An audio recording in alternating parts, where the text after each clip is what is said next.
أنا موجودة دلوقتي داخل جامعة الملك سلمان في شرم الشيخ. جامعة الملك سلمان ليها 3 فروع جوه محافظة جنوب سيناء، في الطور وفي راس سدر وفي شرم الشيخ. في شرم الشيخ فيها أكتر من كلية، تقريبا 4 أو 5 كليات بيخدموا مدينة شرم الشيخ السياحية الأولى، وهي كليات السياحة والضيافة، كلية العمارة وفنون جميلة وألسن للغات والترجمة. كلية السياحة وضيافة يمكن الاسم ده جديد علينا، دايما نسمع كلية سياحة وفنادق، لكن كلية سياحة وضيافة هي كلية جديدة موجودة هنا داخل جامعة الملك سلمان، وهي بتخدم بقى كل حاجة فيها ضيافة، من فنادق لطيران، كل شيء خاص بالسياحة. جامعة الملك سلمان اللي انتوا بتتفرجوا عليها معايا دلوقتي هنا في شرم الشيخ تعتبر من أجمل الجامعات اللي شفتها، حقيقي جامعة أهلية. ويعني إيه جامعة أهلية؟ وناس كتير هتسألني السؤال ده، إن إحنا عارفين يا جامعة حكومية يا جامعة خاصة، جامعة دولية أهلية. الجامعة الأهلية عارفين المدارس التجريبية أو التجريبية الخاصة اللي هي بتكون خاضعة للحكومة، ولكن بمصاريف مش كتير، بس فيها مميزات وفيها خدمات أكتر من المدارس الحكومية.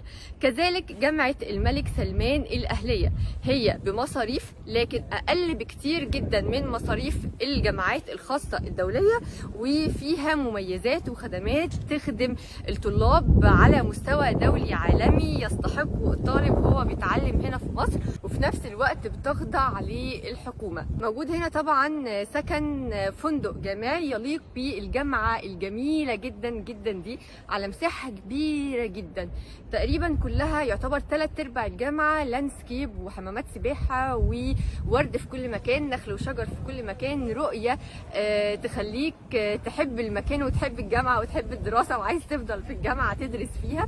من الجامعات حقيقي الجميلة بتصميمها المعماري اللي تحسه شوية تصميم معماري إسلامي، وفي نفس الوقت بالظبط في شبه كبير جدا من الجامعة الأمريكية في القاهرة، وعلى مستوى ليق بالتعليم المصري.